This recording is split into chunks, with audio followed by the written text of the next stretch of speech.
Министерството за финансии нема да го намали данокот на додадена вредност за парно грејење се додека надлежните институции не достават анализа колку тоа ќе го намали загадувањето на воздухот. Ваков одговор испратија од финансии.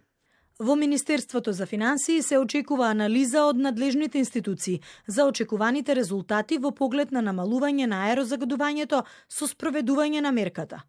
Владата на седница во декември го задолжи Министерството за финансии да ја разгледа можноста за намалување на данокот на додадена вредност од 18 на 5% за испорака на топлинска енергија и за тоа да ја информира владата. Побаравме стафи од Министерството за животна средина.